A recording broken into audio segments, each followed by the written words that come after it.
إن الحمد لله نحمده ونستعينه ونستغفره ونعوذ بالله من شرور أنفسنا وسيئات أعمالنا من يهده الله فلا مضل له ومن يضلل فلا هادي له وأشهد أن لا إله إلا الله وحده لا شريك له وأشهد أن محمدا عبده ورسوله أما بعد. I begin as always by thanking Allah subhanahu wa ta'ala for having blessed us with this opportunity to gather and seek knowledge, because there is nothing better from the gatherings than these gatherings of knowledge, gatherings where the Muslims, they come together to learn about their religion, to learn about who their Lord is, to learn about what Allah has informed us of in the Quran, to learn about what the Prophet ﷺ has taught us in the Sunnah. These are blessed gatherings, and seeking knowledge and learning knowledge sincerely for the sake of Allah subhanahu wa ta'ala, and that is a tremendous act of worship. And that's why the Prophet ﷺ said, مَنْ يُرِدِ اللَّهُ بِهِ خَيْرًا يُفَقِّهْهُ فِي الدِّينِ. Whomsoever Allah subhanahu wa ta'ala wants goodness for, and Allah gives them knowledge of the religion, gives them understanding of the religion. And likewise the Prophet ﷺ said, من سلك طريقا يلتمس فيه علما سهل الله له به طريقا إلى الجنة. That whomsoever treads upon a pathway, seeking by it knowledge, then Allah subhanahu wa ta'ala makes his pathway to paradise easy because of that. Because of the knowledge he is seeking, then Allah makes it easy for him to enter paradise, because through the knowledge he is seeking, he is learning more about his Lord, he is learning more about his religion, and therefore he is able to worship Allah better. He is able to do his obedience and his worship upon knowledge and insight, and so his path to paradise is made easier. And Allah told us in the Quran, قُلْ هَلْ يَسْتَوِي الَّذِينَ يَعْلَمُونَ وَالَّذِينَ لَا يَعْلَمُونَ. Say, are they equal, the ones who know and the ones who do not know? Meaning the ones who have knowledge and the ones who do not have knowledge. Can they be equal? Shaykh Al-Uthaymeen rahimahullah ta'ala said, of course, the answer here is no. They are not equal. The ones who have knowledge are superior to the ones who do not have knowledge. يَرْفَعِ اللَّهُ الَّذِينَ آمَنُوا مِنْكُمْ وَالَّذِينَ أُوتُوا الْعِلْمَ دَرَجَاتٍ. That Allah subhanahu wa ta'ala raises in levels those among you who have Iman and have been given knowledge. So this is certainly something to strive for, to attend the gatherings of knowledge, to seek knowledge sincerely for the sake of Allah. In the hadith it mentions that the angels lower their wings for the student of knowledge. Al-malaika لا تضع أجنحتها لطالب العلم رضا بما يصنع. That the angels, they lower their wings to the student of knowledge in pleasure of what he is doing, in seeking knowledge, in striving to learn his religion. And so it is of great importance that all of us, we strive upon this path. And this path, it is long and it is difficult.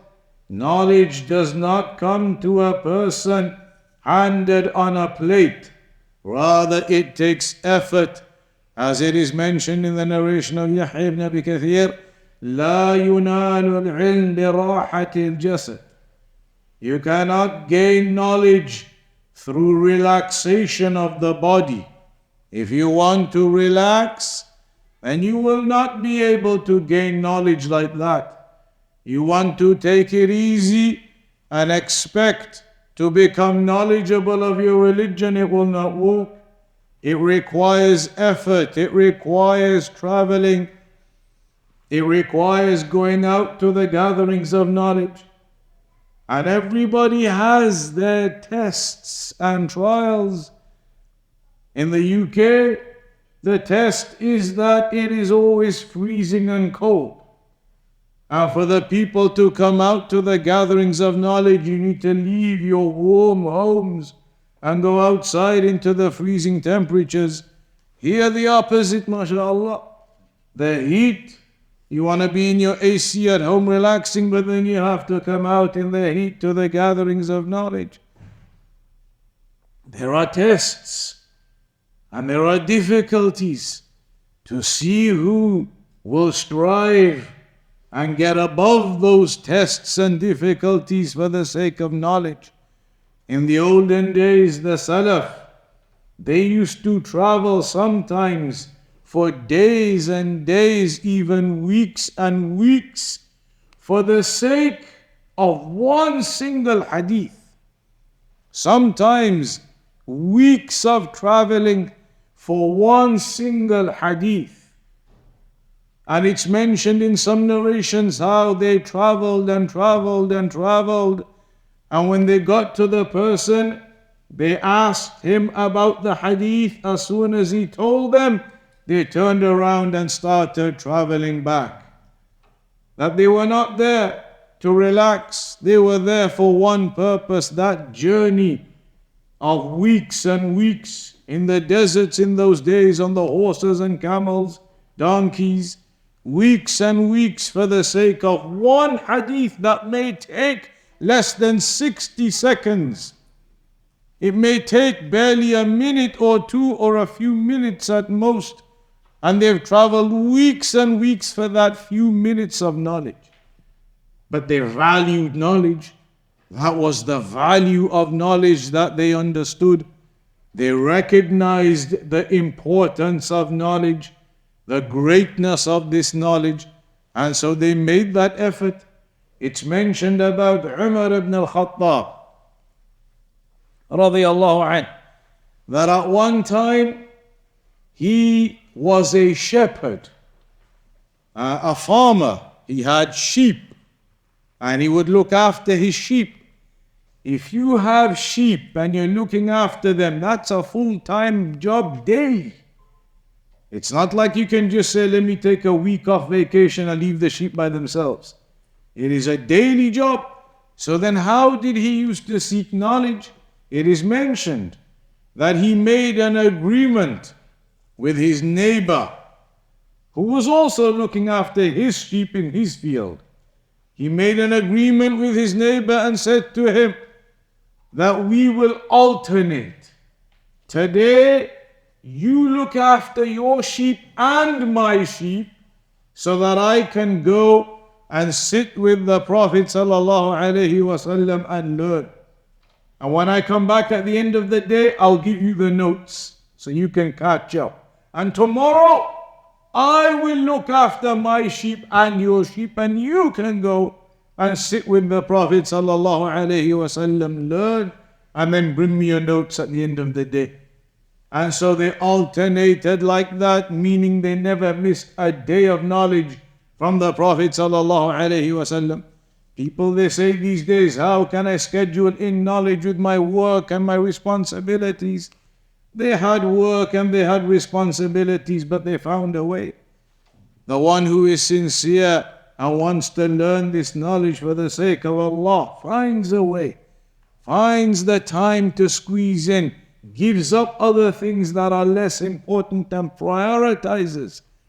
Like I always say to the brothers in the UK, when it comes to gatherings of knowledge, when you're making your schedule for the week, The first thing that you should put down into your diary is the gathering of knowledge. Monday 7 p.m., Tuesday 9 p.m. Put them into your diary first. Then put everything else in. But the mushkila with the people, the problem is what? Everybody puts in everything else into their diaries first. Then at the end has a look to see, can I make it to the class or not? And that's a calamity. It should be that you are going to the class and then deciding whether you have time to do your shopping or other things. Not the other way around. The class and the knowledge is the priority. That's the way it should be. The scholars, they gave so much value to this knowledge and the time that they put into this knowledge. You know, they say about Shaykh Al-Albani, rahimahullah ta'ala, that when he was getting some work done on his personal library, he was getting the doors changed. And he said to the guy who was coming to fix the doors, he said, make sure the doors of my library, of my maktabah, when you put the new ones in, make sure that they are push doors. I want to be able to push it open and walk into the maktabah. Don't make it the other way with the hinges so that I have to pull and walk in. The guy said to him, what's the big deal? Whatever door I find, whichever way the hinges are, who cares? If it's a push or a pull, what's the big deal? Shaykh Al-Albani said to him, if it is a push door, then I will be able to walk up to my maktabah, push it aside and walk straight in. But if it's a pull door, every time I go to my maktabah, my library, I'm gonna have to walk up to it, then stop, pull the door, then walk in.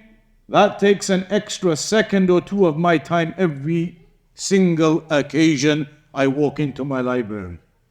And I do not want to waste that extra second or two every single time I walk into my library. So make it a push door I can just walk in.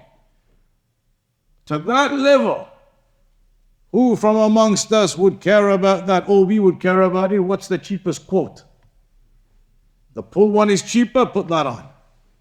Shaykh Al-Albani, that was the level of value for time. And there are many examples from him and from other scholars.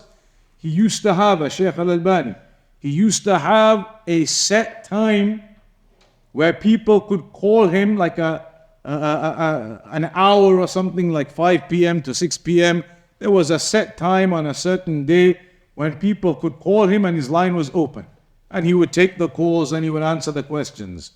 It's mentioned on one occasion somebody called 2 minutes before the allotted time. Whatever the allotted time was, maybe 5 p.m. to 6 p.m. Somebody called at 4:58 p.m. Some person, one of the students, he thought, mashallah, he's going to be smart. He's going to get ahead of the queue and he's going to call 2 minutes before the time starts to get in first. So he called at 4:58 or whatever the time was, but 2 minutes before. The Shaykh answered the phone and he said to him, yes. The student said, I'm ringing with a question. It's the question hour. The Shaykh said to him, no, it is not. Right now, you are taking 2 minutes of my personal time for my personal study. And you cannot take 2 minutes of my personal study time from me. I have allotted your time and it begins in 2 minutes, not yet. Like that. To that level of value. In 2 minutes he could read a whole chain of narration. In 2 minutes he could look at the biography of a narrator. He could do all types of things. This is how the scholars, they value their time with knowledge and seeking knowledge. There is the famous narration in Al-Jarh Al-Ta'deel at the beginning, Ibn Abi Hatim, that on one occasion they were walking through the market and they saw a juicy fish for sale and they desired it. So they purchased it and took it home. And in those days, no fridge freezers or anything. So they left the fish at home and they carried on with their study. The whole day went by, they didn't get time to cook it. And they really wanted it. When they saw it, it was delicious. They purchased it. Didn't get time the whole day to cook it. The next day came busy with the chains of narration, with the hadith. Didn't get time to cook it. And then it mentions eventually after the third day, still didn't get time to cook it. They're so busy with their knowledge. In the end, they just ate it as it is. This is how they were. It mentions in the biography of another one of the scholars of the past that when he used to drink water, that he used to put the bread, I was in Pittsburgh and some of the words, they were struggling with some of the words. Like on one occasion I was talking about the gods of Pharaoh. The gods, meaning the guards, the security guards. And somebody thought I was talking about God. And Pharaoh had gods. So I have to be a bit more careful now. So we were saying the bread. So he used to drink water and he used to put the bread squashed into the water. The bread squashed up in the water and then drink the whole thing. He said to him, why do you do that? You put the bread in the water and it doesn't taste good like that, the bread going all wet. Why don't you eat the bread? That's how it tastes good, and then drink the water. He said, look, if I have to eat the bread and then drink the water and then eat the bread, how long is that going to take me? As opposed to just throw the bread in there, drink it down and you're done in 10 seconds, get back to your hadith and your work again. This is what they used to do. You see these kinds of narrations in their biographies. So this is just a glimpse, as a reminder of the importance of knowledge and the importance of learning our religion, the importance of studying the Quran, the speech of Allah, studying the hadith, the sunnah of the Prophet sallallahu alaihi wasallam. The importance of that cannot be underestimated. So it is a blessing from Allah that we have this opportunity this weekend for this series of classes that are for the purpose of educating ourselves further in regards to our religion and different aspects of our religion. And that is something we all strive for ourselves and for our families, for our neighbors, our communities. And you should strive to try and bring them all over this weekend. Encourage your neighbors, your colleagues, your friends to attend. Perhaps they hear something that could be the word that affects them and they then change the course of their life. As it was mentioned to some of the Salaf, up until when are you going to carry on seeking knowledge? إِلَى مَتَى تَطْلَبُ الْعِلْمِ? Up until when are you going to carry on seeking knowledge? And they would say, up until death.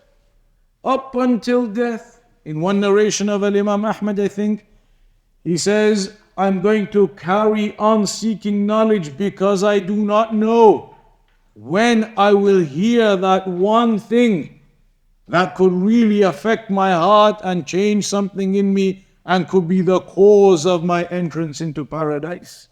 I do not know when I will hear that one thing that takes a hold of my heart and becomes the reason for my entrance into paradise. So I continue with that seeking of knowledge. And Imam Ahmad even mentions in one narration, he said, جَلَسْتُ فِي كِتَابِ الْحَيْضِ تِسْعَ سَنَوَاتٍ, I think it was.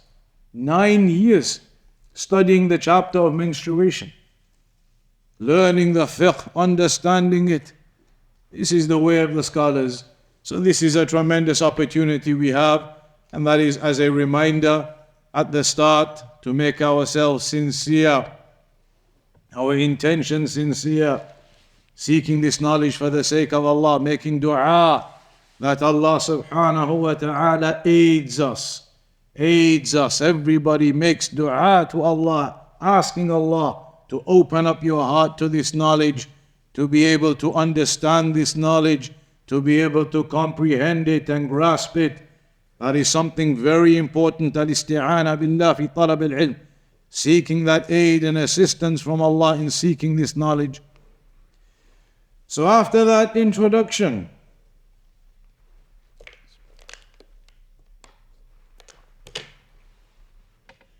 In this opening lecture, as you know, the theme is regarding modern day challenges, the modern day ideologies that are out there, the modern day corruption, you can call it, that is out there and widespread through social media now and through all types of other means infiltrating into society, into schools, into our children's education, into books. These are modern day challenges that we have to have some recognition of, some understanding of, and there are so many different angles to them. So many different angles to those challenges because there are so many different ideologies that they spread. In this first lecture, we are going to look at briefly the manner that Islam has distinguished men and women. The manner that Islam has highlighted the roles, the responsibilities, the distinguishing characteristics of men, and also the roles and responsibilities and distinguishing characteristics of women, in order to recognize that there is a clear boundary between the two, as opposed to the ideology now that you can be fluid and you can be this and you can be that. And you can be a man one day, and the next day you can change and be a woman. And the next day you can go back to being a man. So we look at now, inshallah, in brief, what Islam has defined to us in regards to the men, in regards to the women. And therefore understand that there is a barrier between the two. There is a distinction between the two.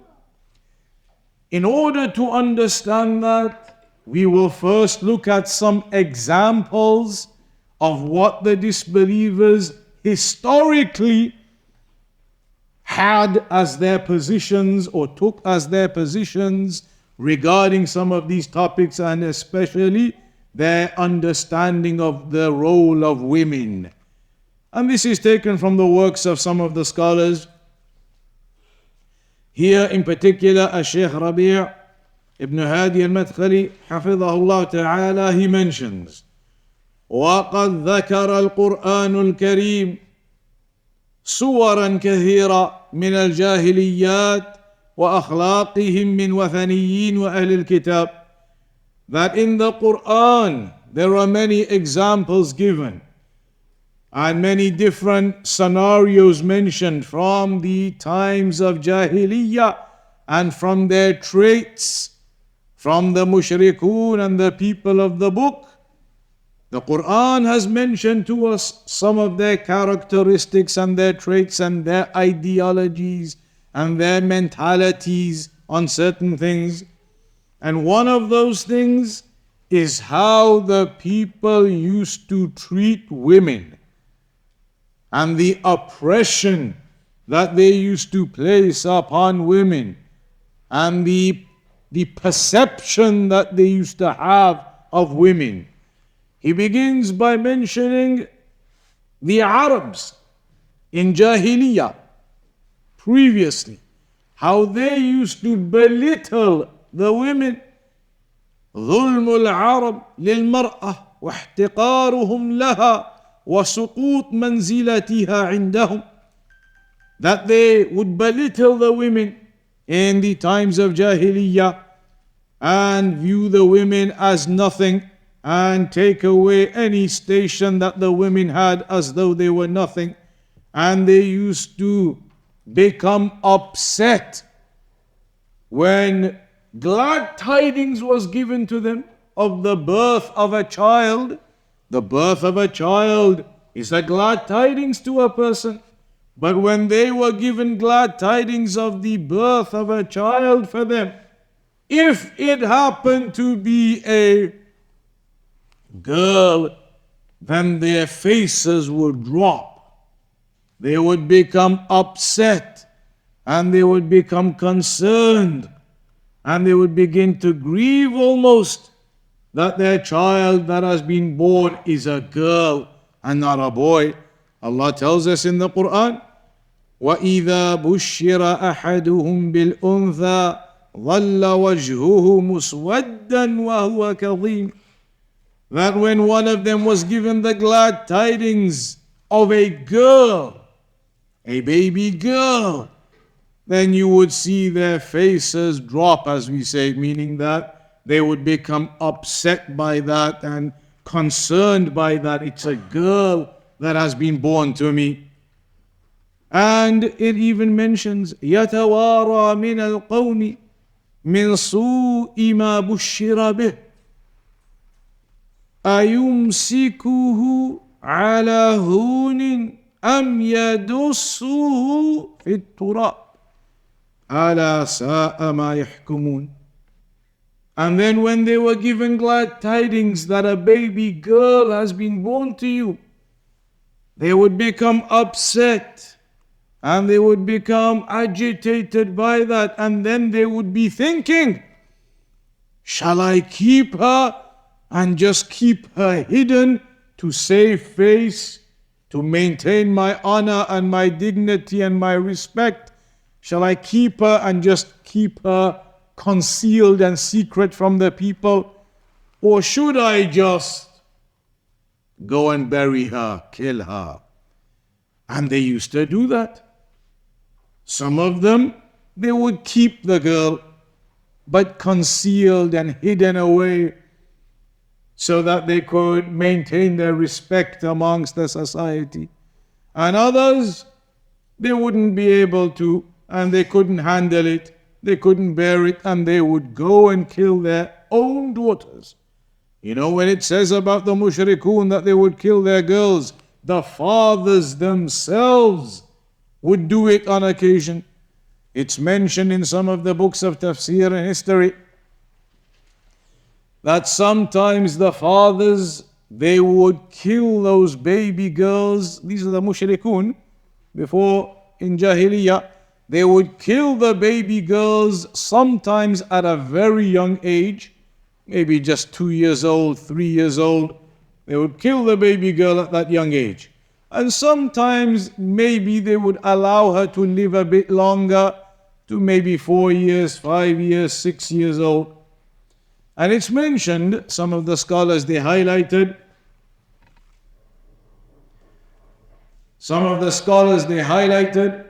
that some of those mushrikun in Jahiliyyah, they would allow their daughters to grow up to the age of 5 or 6, and that is a time when a baby girl of the age of 5 or 6 is at her prettiest appearance and cutest appearance and sweetest appearance.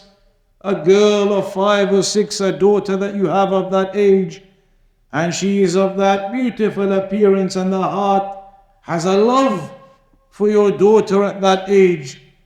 And yet, some of them, when their daughters got to that age, 5, 6, 7 years old, the fathers would go out and dig the graves with their own hands. Out in the forest, in the woods somewhere, they would dig the grave with their own hands. And it mentions how sometimes they were digging the grave and some soil would come and fall on their beards. And they wouldn't care, brush it away. No impact, no emotional impact. This is soil coming onto me from the grave that I'm digging for my own daughter. And they would dig it. But that isn't even the worst part. After they had dug the grave, they would then, the father has dug the grave, he would then come back and say to his daughter, my daughter, let us go out and play. Let's play. And a young girl, a young child, 5, 6, 7 years old, wants to play. So then he would take his daughter out under the pretense that he's going to play with her. Take her out somewhere, a picnic, whatever it may be.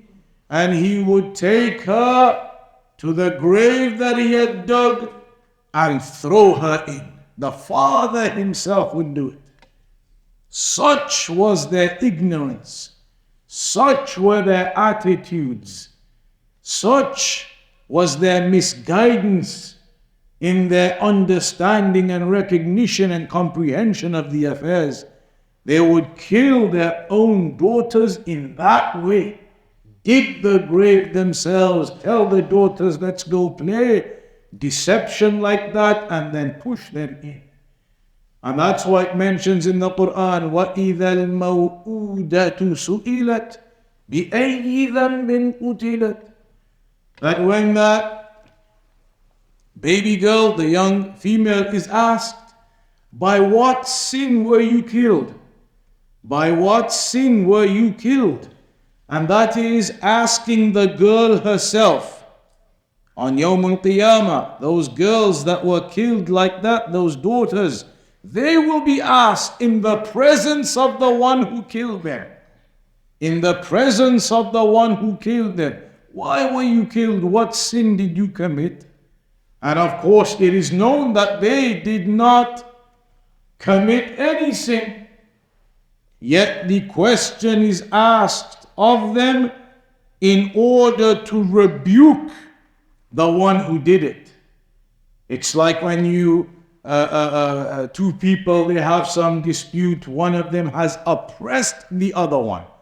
So you say to the one who was oppressed, what did you do? Why did he oppress you? And you know he has done nothing.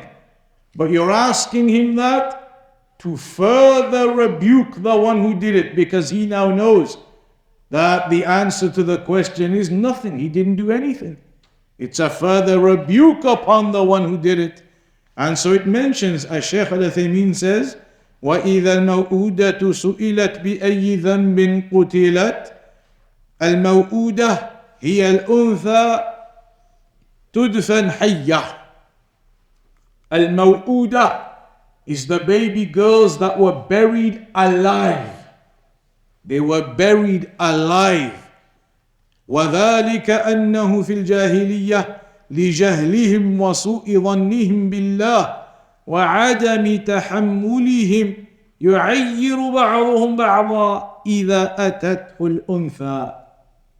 Because in the times of Jahiliyyah, from their ignorance and their bad thoughts of Allah and their evil suspicions of Allah, not having good thoughts of their Creator, from their ignorance and their bad thoughts, and from their lack of patience and lack of ability to bear and burden having a daughter, they would criticize and belittle one another, that it would almost be like a fault. You had a daughter, that is a fault. You are at fault now, that is a criticism against you. He's got a daughter. And so they disliked having daughters, or for it to be known that they had daughters. فَإِذَا بُشِّرَ أَحَدُهُمْ بِالْأُنْثَى ظَلَّ وَجْهُهُ مُسْوَدًّا وَهُوَ كَظِيمٌ مُمْتَلِئ هَمًّا وَغَمًّا. That if they had a daughter, they would become full with concern and worry and grief. What am I going to do? It's a daughter that has been born to me. What am I going to do? This is how they were. This is how they thought. يَتَوَارَى مِنَ الْقَوْمِ. So some of them, they wouldn't kill her. Some of them would keep her, but they would conceal themselves from the people, conceal that daughter from the people. And others, they would kill them. يعني إذا قيل لأحدهم نبشرك أن الله جاء لك بأنثى ببنت اغتم واهتم وامتلأ من الغم والهم وصار يفكر هل يبقي هذه الأنثى على هون وذل أو يدسها في التراب ويستريح منها. Shaykh Al-Uthaymeen mentions that when they were given the glad tidings of a daughter, they would become full with worry and concern, and what am I going to do? And they would start to think, Shall I keep her and just keep her hidden and bear the dishonor in society? Just bear the dishonor in society and keep her? Or should I just get rid of her, bury her, and be done with? And be free of this burden of a daughter. فَكَانَ بَعْضُهُمْ هَكَذَا وَبَعْضُهُمْ هَكَذَا. Some of them they would keep her, and some of them they would go and kill her. فَمِنْهُمْ وَالْعِيَاذُ بِاللَّهِ مَنْ يَدْفِنَ الْبِنْتِ وَهِيَ حَيَّةٌ إِمَّا قَبْلَ أَن تُمَيِّزْ أَوْ بَعْدَ أَن تُمَيِّزْ. So some of them they would kill the daughters, sometimes before they got to the age of discernment, which can be as young as 3, 4, 5 years old, and sometimes after the age of discernment. حتى إن بعضهم كان يحفر الحفر لبنته فإذا أصاب لحيته شيء من التراب نفضته عن لحيته وهو يحفر لها ليدفنها ولا يكون في قلبه لها رحمة. That some of them they would go dig the holes, and when some dust came onto their beard from digging the hole, they would just blow it off and carry on, not affected by that at all. Nothing coming to their mind that I'm digging a hole for my own daughter to kill her. وهذا يدلك على أن الجاهلية أمرها سفال فإن الوحوش تحنو على أولادها وهي وحوش. And this indicates to you how terrible a state they were in Jahiliyyah, what their mentality was, how their outlook on life was, how their perceptions of things were, that they had such disgust at the females, at having a daughter, that the father whom you would expect to have love and to be caring and protective over his daughter is the one who himself would dig the hole and bury his own daughter. And the Shaykh says this is so terrible that if you think about even the animals have compassion to their offspring. Even the animals have compassion to their offspring. In the jungles or in the deserts, and when the lion comes and catches the young, the newborn of a zebra or whatever it might be, you will see the adult zebras coming and trying to save that small newborn from their compassion for their newborn. And yet these people in Jahiliyyah had this much disgust and ignorance in them. وَهَؤُلَاءِ لَا يَحْنُونَ عَلَىٰ أَوْلَادِهِمْ, that they did not even have that compassion and emotion and empathy to their own children. So when Allah says وَإِذَا الْمَوْءُودَةُ سُئِلَتْ يعني تسأل يوم القيامة بأي ذنب قتلت ليش قتلت أو قتلتِ هل أذنبتِ, that why were you killed? Did you commit some sin? فإذا قال الإنسان كيف تسأل وهي المظلومة وهي المدفونة ثم هي قد تدفن وهي لا تميز ولا يجري عليها قلم التكليف فكيف تسأل؟ قيل إنها تسأل توبيخا للذي وأدها لأنها تسأل أمامه فيقال بأي ذنب قتلت أو قتلت. So the young child is only being asked, why were you killed, as a rebuke for the one that killed her own father perhaps, that he is the one being rebuked by it. So this highlights to you the diseased mentality they had in those days. The diseased mentality that they thought daughters were some type of curse upon them, that they would take it to the level of killing them with their own hands. This is how they viewed females. This is how they considered that in Jahiliyyah, the Arabs in Jahiliyyah. Then there are examples of other nations of the past too. وعند الأمم الأخرى أسوأ حالا منها عند العرب. And there were other nations of the past that were even worse than the Arabs in Jahiliyyah. There were others even worse. فكانت الأمة اليونانية تنظر إليها بأنها من سقط المتاع ولم يكن لها أي حقوق أهلية وكانت تباع وتشترى في الأسواق. The Greeks, historically, they would view the woman as a worthless piece of flesh. They would view the woman as something worthless that has no rights.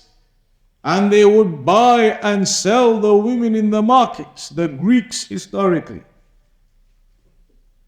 Also, في الحضارة الرومانية, the Romans historically, كان للرجل السيادة المطلقة وله الحقوق الكاملة على أهله فله أن يحكم على زوجته بالقتل لأدنى تهمة.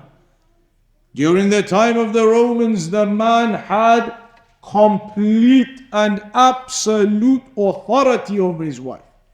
That even the smallest thing, the smallest accusation, the smallest issue regarding his wife, and the man could decide to have the capital punishment upon her, have her killed. And the man could decide that over his wife. Go and kill her, finish her, have her killed. The man would make that judgment upon his wife.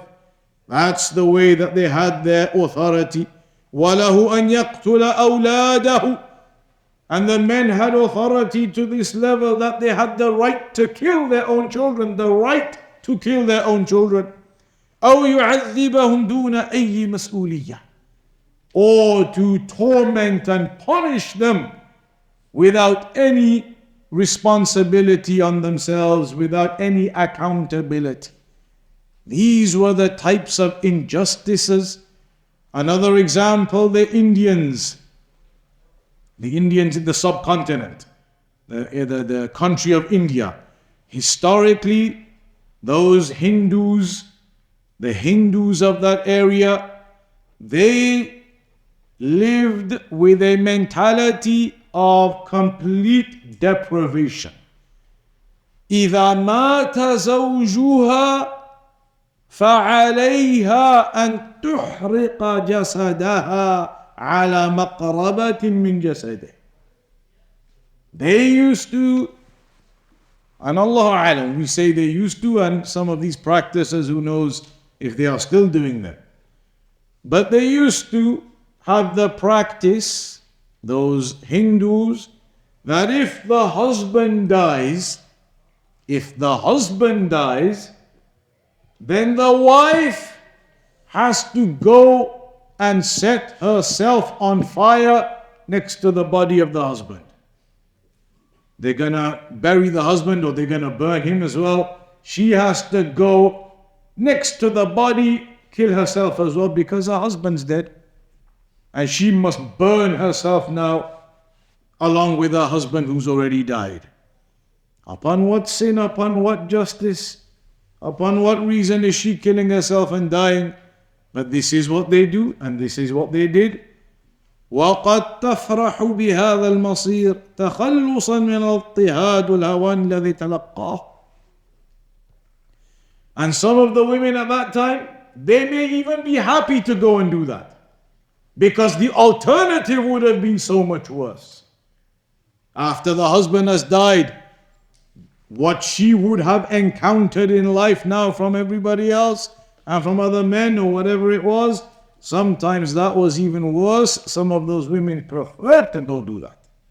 Such were the injustices that these individuals in these different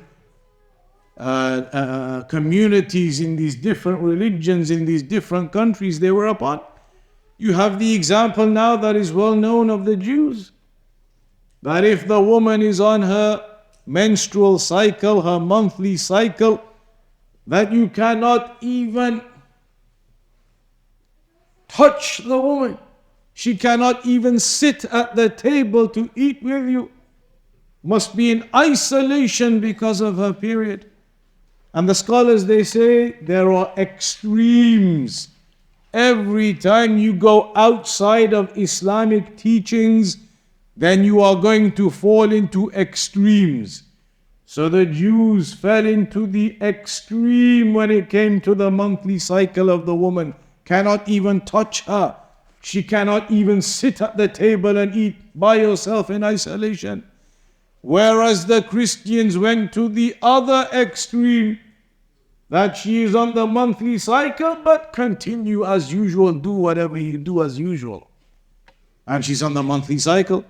Islam taught us the middle path. You cannot continue and have intercourse at this time, but the remainder she can sit with you at the table. You can touch the hand, you can have the intimate physical contact, but just not intercourse. The middle path of Islam, the teachings of Islam, but outside of that, always either extremism in one way or extremism on the other way. That is what you will find in all of these ideologies, methodologies, what is going to be discussed throughout this weekend with LGBTQ, transgender, all of these things. They are extremes on one side, extremes on another side. Extreme here, extreme there. Never in a balanced, clear pathway. The pathway that we have in Islam via the revelation, Allah telling us what is for the best for us, what that middle path is, what the rights of men are, what the rights of women are, to have a clear boundary between these affairs to tread upon, have clear roles and criteria for the men, clear roles and criteria for the women. And when a Muslim understands that, then you recognize there's no such thing as you can just be fluid and one day wake up and you're a man, and one day wake up and you're a woman, and one day, wake up and you're not even a man or a woman. You have become an alien or something. So now Islam teaches clear guidelines in all affairs of our lives, in everything. When some of the disbelievers, they were mocking Hudayfa ibn al-Yaman, they said to him, your messenger teaches you everything, even how to go to the toilet, how to use the restroom. Your messenger teaches you even that? He said, absolutely, even that. Even that. Because this religion is absolutely comprehensive. And look at the details that we are taught about that. Use your left hand to clean yourself with, not your right hand.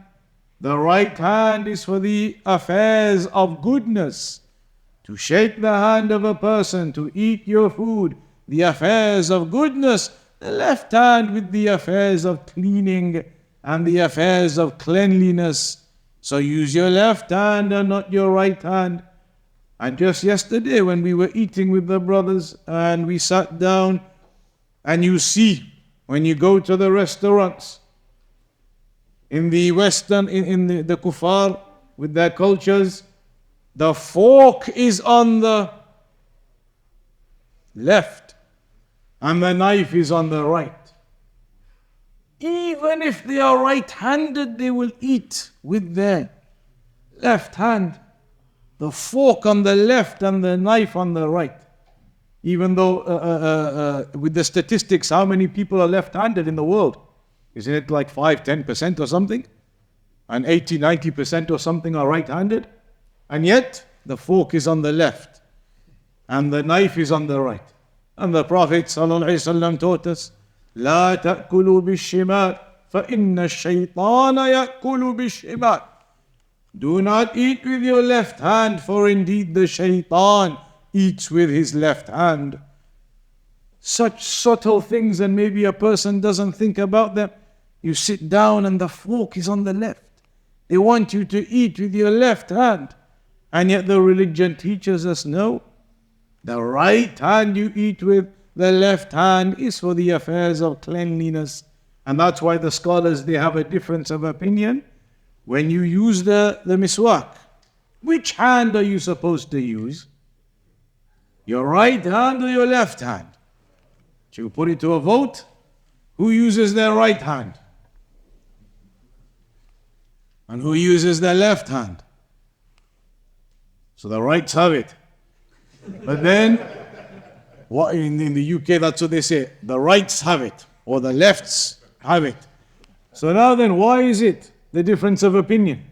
Because some of the scholars, they say, using the siwak, it's an act of worship and goodness, and you're making your mouth beautified for the prayer, for the Quran, for multiple different times in the Sunnah to use the siwak. It's a good and beautiful thing. Your mouth becomes beautified. So it should be an action of the good hand.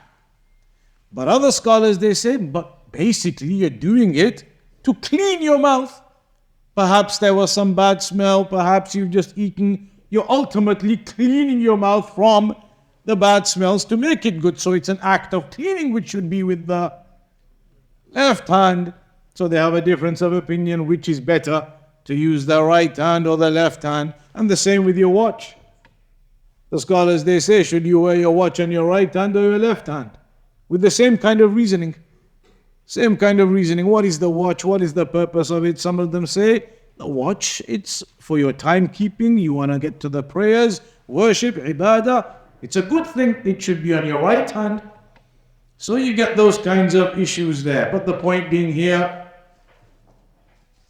that the nations who are not upon Islam, you will see much corruption in their ideas, much corruption in their way of thinking and what they do, and you will see it go against even the natural fitrah, the natural innate nature of a person. The innate nature of an individual tells you that use one hand for the good things and use the other hand for the cleaning and the affairs of that cleansing, and yet they do not differentiate. And that is because ultimately there is no proper concept of cleanliness with them in the first place. There is no real concept of that in the first place, whereas there is in Islam.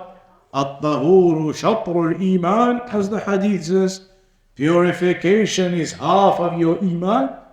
Your wudu, your ghusl, the rulings mentioned about all of those things. So here we see some of these examples, and there are other examples. It talks about the British, historically the English, how they used to treat their women as well. The French, historically, how they used to treat their women. And it shows the corruption that they were on with their ideologies. And this is important because a person may say, but now they have given so many rights to the women, none of this exists anymore. But you see how it goes from extreme to extreme only. Extreme, previously the woman is nothing, buy and sell her, kill her. The husband has the right to decide if he wants to kill her, kill her. But now to the other extreme, the women, they have all of the same rights as the men, more rights than the men. And the women this right and that right, and all types of affairs into extremism once again. And there is no justice in the matter. And that is the affair when people are making their own ideologies and their own ways of understanding and perception of things, which is very similar to Ahlul Bid'ah previously. Ahlul Bid'ah, when they went astray in the Babul Asma'i wa Sifat, in the names and attributes of Allah, one of the reasons they went astray was because of their principle, taqdeemul aql ala al-naql, giving precedence to your intellect over and above the texts. They thought they were too smart. In fact, they even used to say, طريقة السلف أسلم وطريقتنا أذكى, or some word they used to use, meaning that they would say the methodology of the Salaf it's safer. Stick to the names and attributes as they are, affirm them, do not distort them, etc. They would say that's a safer methodology. But they would say, وَطَرِيقَتُنَا أَعْقَلُ, they would say. But our methodology is smarter. That's what they would say. The methodology of the Salaf, it's conservative. It's safe and sound. But our methodology is smarter, more intelligent. And that's why they had the principle of intellect over text. If they came across a text that didn't make sense to their intellect, they would have to distort and change that text until it made sense in their intellect. Now they can accept it, because now it fits with their intellect. If it didn't fit with their intellect, they wouldn't accept it. And that's why they went astray. They used their intellects and gave their own intellects priority and precedence over the speech of Allah, over the explanations, the Sunnah. And so they went astray. And we know that is completely opposite to the way of the Sunnah. In the narration of Ali bin Abi Talib, when he said, لو كان الدين بالرأي لكان المسح على باطن الخف أولى من ظاهر. That if this religion was based upon intellect, then wiping over the bottom of the sock would be more intelligent than wiping over the top, you would think. When you make wudu, when you wipe over the socks, which side of the socks is getting dirty? The bottom or the top? The bottom. That's where you're walking, that's where all the dirt is. If you were thinking, let me clean now and do the wiping on the feet, you would think, let me wipe the bottom side, get the dirt off. And yet we know, we wipe over the top side, not the bottom side. If we gave precedence to our intellect, we may have said, no, bottom side. That is the misguidance you see that would have occurred. Ibn Umar, he mentioned, when he kissed, Ibn Umar or Umar, radiallahu anhu, one of the two in the narration, when he kissed the black stone, when doing tawaf, he said, إِنِّي لَأَعْلَمُ أَنَّكَ حَجَرٌ. I know that you are just a stone. وَلَوْلَا أَنِّي رَأَيْتُ رَسُولَ اللَّهِ صَلَّى اللَّهُ عَلَيْهِ وسلم يُقَبِّلُكَ مَا قَبَّلْتُكَ. That I know you are a stone. And had it not been the fact that I saw the messenger kissing you, then I wouldn't have kissed you. They say in some of the narrations that the mushrikun was stood there watching him doing his tawaf and kissing the black stone. And they may think that he's kissing the black stone as they used to go and worship the stones and things and make them into gods. So he said, I'm only kissing you not because of anything that I believe, any powers, but I'm kissing you because this is revelation and sunnah from the Prophet ﷺ. It's an act of worship to Allah to do so. Not for any other reason. Not because of any intellectual reason I've got or otherwise. So the religion requires textual proofs.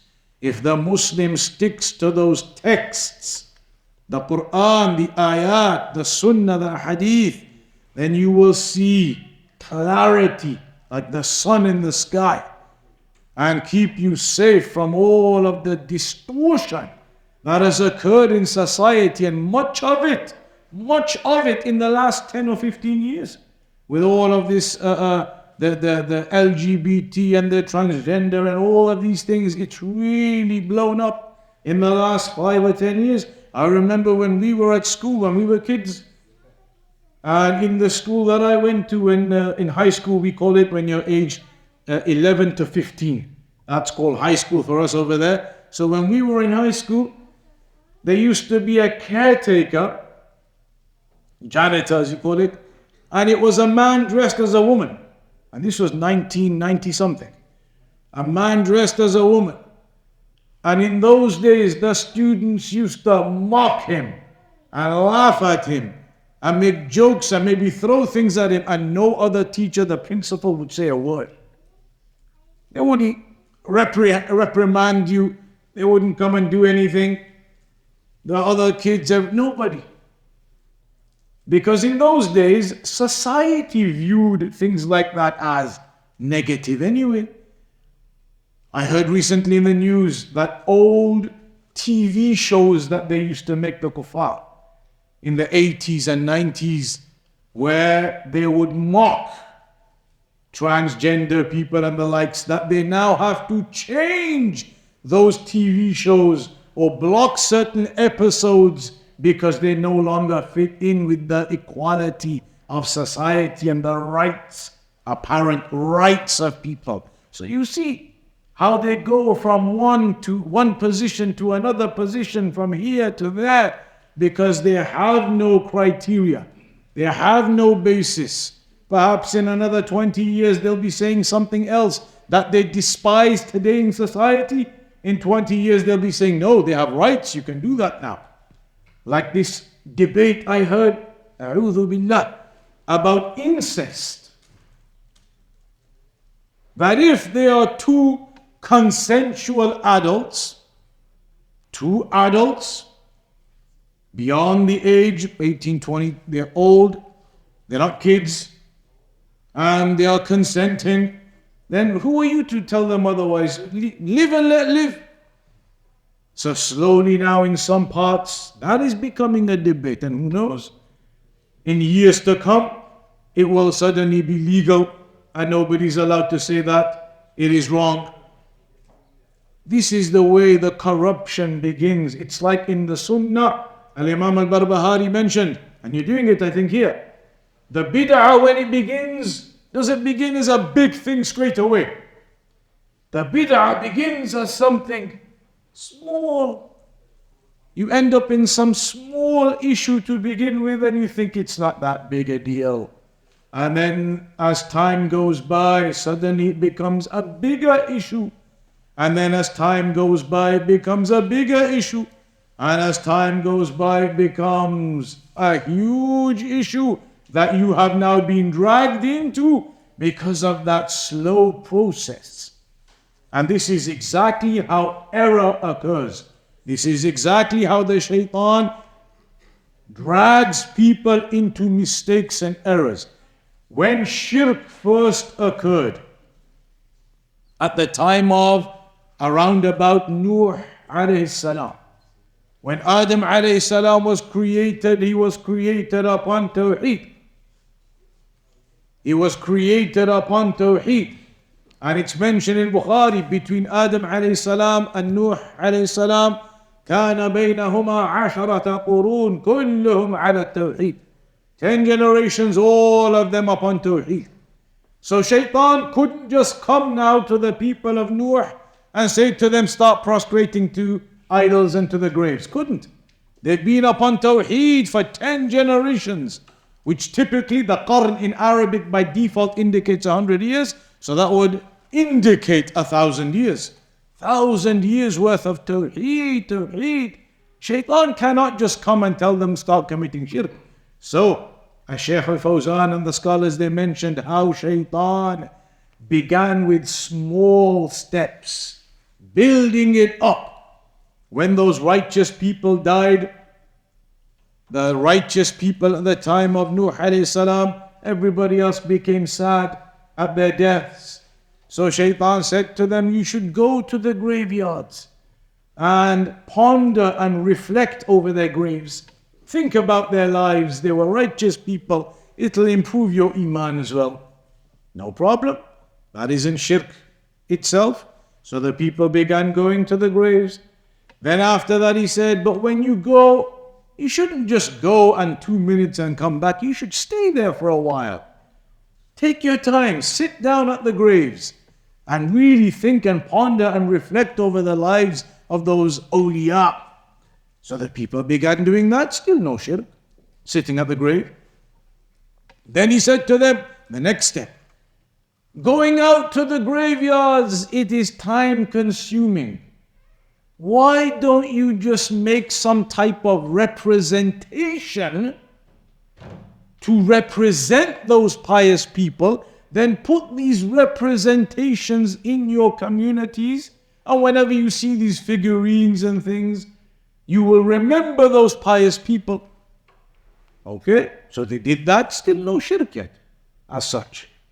Then as time went by, it mentions in the narration of Ibn Abbas, حَتَّى إِذَا نُسِيَ الْعِلْمِ, until knowledge was forgotten. Then the shaitan came to the next generation and said to them, do you know why your forefathers had put these figurines, these pictures and things of those men? They said, we don't know. He said, your forefathers used to make dua to them when there was a drought. And they used to ask them for help when there were problems. And these people did not know. So they began doing that.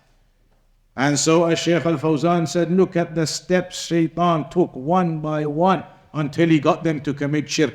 And then once the error is made, it becomes imprinted for some. That shirk began at the time of Nuh alayhi salam. It was finally destroyed from the time of the first messenger up until the time of the final messenger, because those idols that were made at the time of Nuh alayhi salam, when the floods came, the idols were taken away by the flood waters and they were buried on modern day shore of Jeddah, Saudi Arabia. And then at the time of the Prophet ﷺ, Amr ibn Luhay al-Khuza'i, Shaitan whispered to him, go to those beaches of modern day Jeddah and dig up. He dug up and he found the idols that used to be worshipped at the time of Nuh alayhi salam. And he brought them back and they began to be worshipped again. So in society now, you see the development, that how it works. 15 years ago, if they suddenly just said to everybody, LGB and this and that and trans, everybody would have laughed at that. What are you talking about? But now slowly, in the schools, in books, kids' books, in all types of materials, the ideology begins to spread out until it becomes normal. You go to a person, you go to elderly people who are in their 60s and they grew up with not knowing any of these things. But now, because of the widespread nature of all of these ideologies, you ask them, they say, well, it's okay. That's the world we live in now. That's how it is now. That's society. It's okay. Live and let live. And that's how it becomes. Slowly spreads the corruption. So just to quickly finish off before the Q&A, Islam came and wiped out all of that wrong ideology regarding women. أما الإسلام فقد انتشل المرأة من وهدتها وبدد عنها كوابيس الظلم والظلام والإذلال والاستعباد وأنزلها منزلا كريما ومكانة لا نظير لها عند الأمم سواء كانت أما أو بنتا أو زوجة أو أختا. Islam came and wiped out all of that corruption and gave the women their status and rights and position as they are deserving of, that no other nation has ever equaled. They talk about justice and they talk about equal rights and whatever.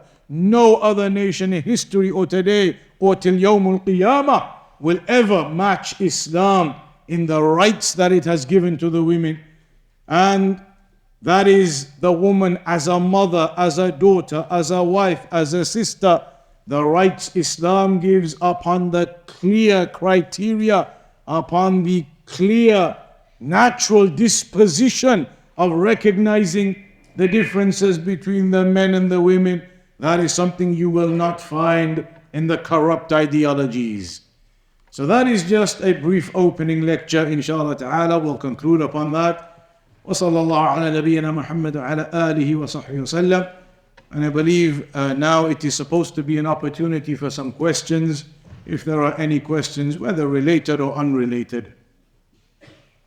So if anybody has anything, you're free to ask. What are the ayats that talk about what's the closing mat for a child girl being born? The reference?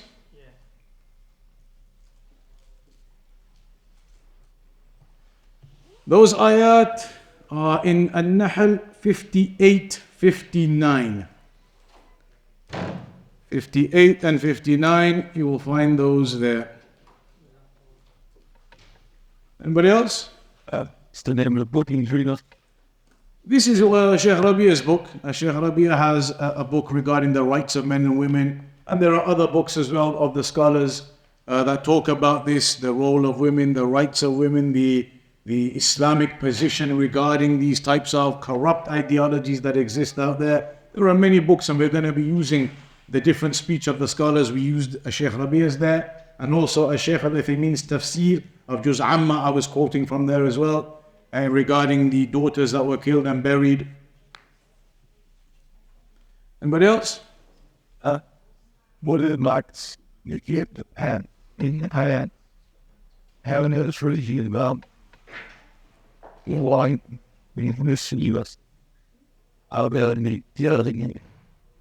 Yeah, so parents who have their children in the normal schools out there that teach all of this kind of stuff now, the LGBT and all the things that are related to it, it becomes absolutely critical for the parents to make sure that they are having discussions with their children and explaining to them the correct Islamic approach and understanding to these affairs.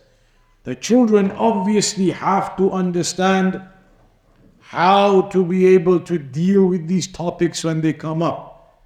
They need to be able to understand how to interact with these subjects in a cool, calm, collected manner, in an educated manner, not to just scream or shout and oppose in that way, which doesn't bring any strength to your argument, but to clarify to them with the evidences of the Quran and the Sunnah, understanding the religion. That is absolutely vital for children who are in these schools out there. You must be giving the children a proper Islamic education at home, so that when they come across deviated ideologies and methodologies, they can come home and mention it to their parents, and they said this to us and that to us, and then you clarify and you explain.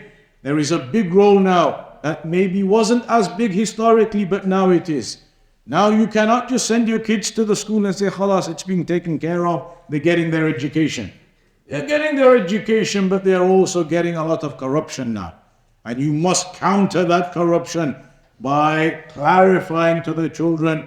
And so you must have discussions with them, you must have conversations with them, you must have that type of dialogue with your children, so you make sure that they are not taking on board these deviated methodologies and ideas. Shut up. If you're actually not been exposed to that bad, age should be exposed to the level. The age can differ in regards to or relative to the ability of a child. So the age of discernment can be sometimes as young as 5 or 6, and for others it can be 7 or 8. The age of even puberty, when we talk about puberty Islamically, you know, the fiqh rulings, just because a boy reaches the age of puberty, is it permissible now for the mother to go traveling with him, use him as the mahram? Not necessarily, because that boy may be 10 years old, 11 years old, he's reached the age of puberty, but he's still a child. When they go on the journey, who's going to be looking after who?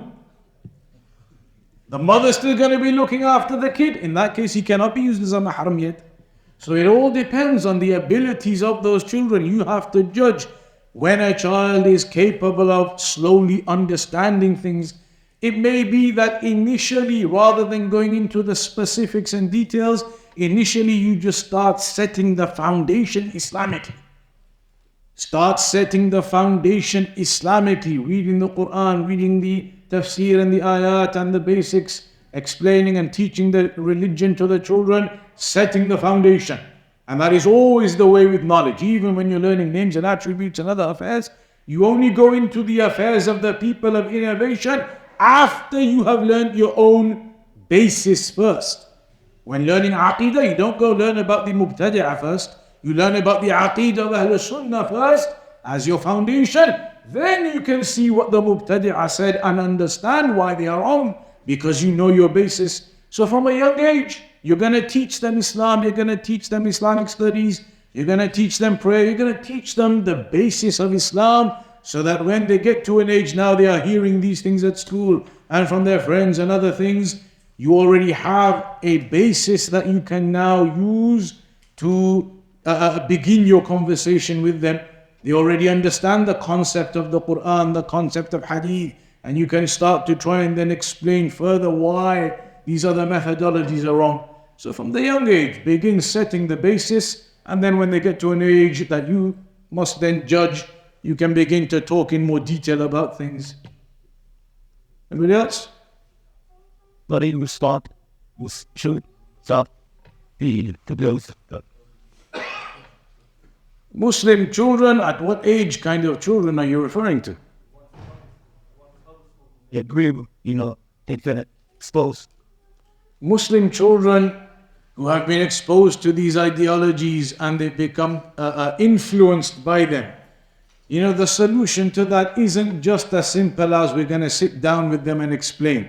The solution is much wider.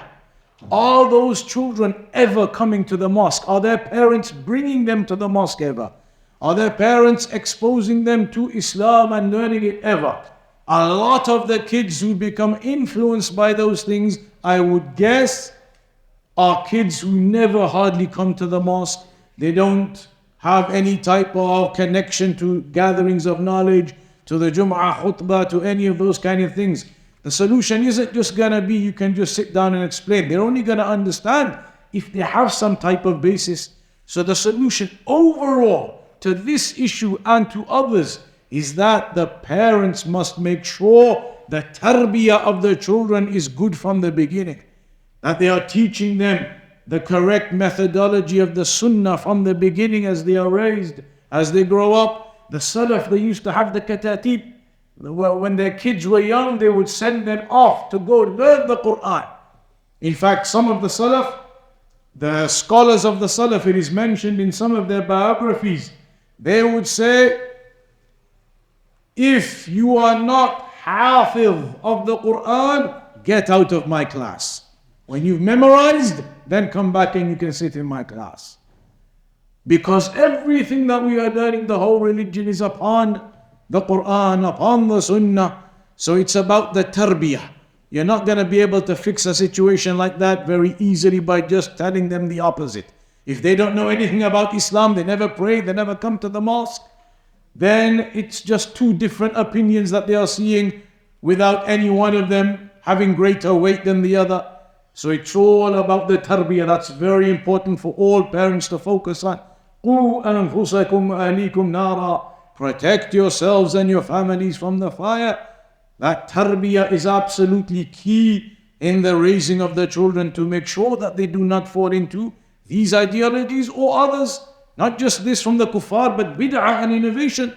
They may be with Muslims, but who are Sufis and the likes, to protect from all misguided methodologies. Then the basis is that tarbiyah and knowledge from a young age. And those who are fallen into that, that is one of the solutions to it. Start bringing them to the mosque. Start bringing them to the gatherings of knowledge. Let them hear about the Prophet Muhammad sallallahu alaihi wasallam. He said this, he said that. Let them hear about Allah said this in the Quran and said that in the Quran. And then slowly they begin to have some attachment to their religion and a recognition of them being a servant of Allah. And then slowly, hopefully, inshallah ta'ala, it progresses from there. Anybody else? How do you refute those who make a claim that God created them that way? That God Created them that way. How do you refute the claim that God, they say God, well, basically they say there's a gene. That genetically you are made in that way. There is, as they call it, the gay gene. And that's what they say. That's what they say. And these kinds of things are genetic in a person. That is absolute batil. We know Allah subhanahu wa ta'ala, the Qawm Lut, when they committed the homosexuality, one of the Salaf said, if I had not read in the Quran that this occurred, I would never have believed that a man would go on top of another man. He said, I would never have believed that. had I not seen it in the Quran that they did this in the Qawm Lut. It is completely against the nature of mankind. It is completely against our innate fitrah. And only 50 years ago, 60 years ago, in all these Western societies, they used to call it themselves a mental illness, a disease, etc. But now all of a sudden, oh no, it's society and whatever else. So we know innate nature, that does not exist, that they say it is natural to you. You were born that way. No, you were born with some problem, some shortcoming, some mental issue, whatever it may be that requires some help on the affair. But they have not proven that, and they will never be able to prove that. Because it simply does not exist. Anybody else? No, these. What is the ruling on the women visiting the gravesite after the burial has happened? Anybody? What is the ruling on women visiting graveyards? No. Not allowed? So women cannot go to the graveyards. Okay. What's your name? Dawood again, aywa. So we have the fatwa from Dawood. Anybody want to go against him? It's a good fatwa. Anybody want to go against? Nobody's daring to put their hand up. Anybody? Nobody wants to try? But it is permissible. It's there in the midst. You may believe that. Allah, I've never heard of that. So, there is a difference of opinion. Some scholars, they say women cannot go to graveyards at all. At all. Because of the hadith. لَعَنَ اللَّهُ زَائِرَاتِ الْقُبُورِ. Allah curses the women who visit graveyards. Curse of Allah upon the women who visit graveyards. So many of the scholars, they say it is absolutely impermissible for women to go to graveyards. They do not enter graveyards. But there is another opinion that says women can go to graveyards if it is occasionally only. Like we use the phrase in the UK, I think you guys use it too, once in a blue moon. Yeah, once in a blue moon.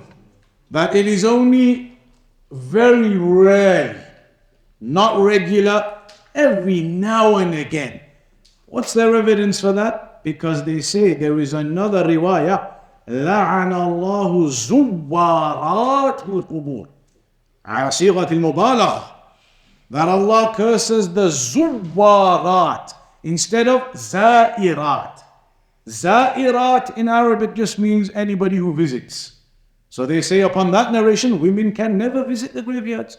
But the other narration, Allah curses the zuwarat, that's the mubalagha, meaning Allah curses the women who excessively visit the graveyards.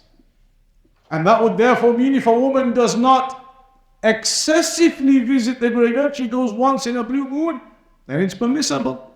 And that is the opinion of the Shaykh Al-Albani. And that is all based upon the woman covering herself appropriately and having the emotional strength to be able to do so. If a woman cannot hold herself together, going to see the grave of her beloved, her child, father, whoever it may be, and she does not go. But the woman who is capable of holding herself together and she has all of the rest, the covering and everything in place, then some scholars say occasionally it's permissible. What is the ruling on recording videos for memories, or in the case of a person who abstains from picture making but instead they engage in recording videos of the children, family, etc.? You know, videos, digitally speaking and technologically speaking, from those who are in that field, they say videos are basically just multiple screenshots. They are pictures, but multiple pictures all together to give the impression of the movement there. But there are many scholars who, in this question, they say that they have the position of a tawaqquf, because videos are a bit different to straight out pictures, photographs that you take on your phone. Videos, because they are moving pictures, it's a little bit different. However, even with all of that discussion, the correct and the safe opinion would be that you don't engage in that. The safer opinion to avoid yourself from some gray area would be to avoid doing so. But yes, there are scholars who have discussions about this topic, and there will be statements of scholars who say it's okay. For da'wah purposes, the scholars, they allow videos for da'wah purposes. But then all of that speech is on da'wah purposes. They don't talk about videos, anybody wanting to make videos. So if you want the safer opinion, you want the answer upon the safety, then it's better to avoid that, to avoid any gray area. If a kafir family member passes away and leaves you to handle their affairs, is it permissible for you to take on the task? It depends on what the affairs are. Do you mean by the affairs, the burial and all of that process? It is better that if that's what the question means, to organize all their janazah, the burial there, you cannot organize all of that. You cannot organize the church service, for example, if it's a Christian. You cannot go and organize the church service and bring people in and bring the vicar in or the priest in. You cannot organize all of that. You cannot be involved in that. Somebody else will have to take on that responsibility from the kuffar family members. You are allowed to attend. It is permissible for a revert to attend the funeral of one of their family members who did not accept Islam, as long as you do not participate in any of the religious activities. So you don't go into the church and they do their hymns or whatever. You don't get involved in any of the religious aspects, but just to be there at the grave when the coffin is being put into the grave, etc. You can go and witness that. But you should not be involved in taking on all of that task, knowing that it's haram, the way that they're doing it. Even the priest, when he comes, is going to talk words of absolute shirk upon that body. Oh, that's the great one again. Can you go in a church? It's permissible to go in a church, but the point is, you cannot participate in their activities. So, in a church, it's going to be their activities. Once their activities are finished, they've done all of their, the eulogy and all the things that they do, they've finished all of that. So now they're just going to pick up the body and start bringing it out. Okay, you could go in at that point maybe. Because it's permissible to witness the funeral of your relative who's a non-Muslim. But you just cannot participate and be involved in the activities that they engage in during that burial and funeral. Is it best to make hijrah from the West for a family with kids? Anybody? Is it better to live in a Muslim country or Kafir country, Dawood?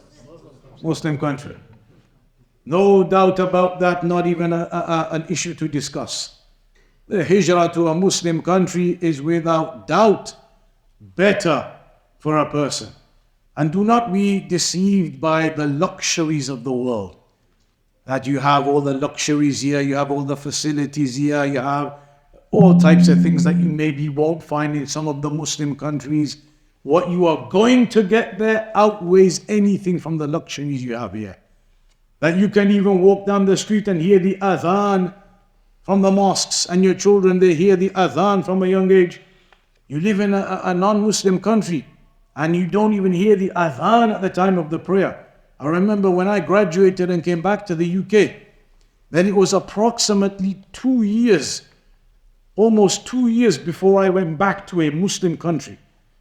And that was the first time I heard the adhan again publicly. And it was an amazing feeling to hear the adhan, even let alone anything else. So that is without a doubt. You aim and strive to make hijrah, to take your children to the land of the Muslims, because you stay here. What do you think is going to be the case in another 10 years or 20 years or 30 years? What do you think the state of affairs are going to be? And we were discussing yesterday, a lot is lost as time goes by. Now you are maybe second generation here, maybe the parents, your parents, they came here in the 50s and 60s, second generation, third generation, you get to fourth and fifth generation, and perhaps people, they are no longer in touch with their religion anymore. So you must and you should strive to make that hijrah.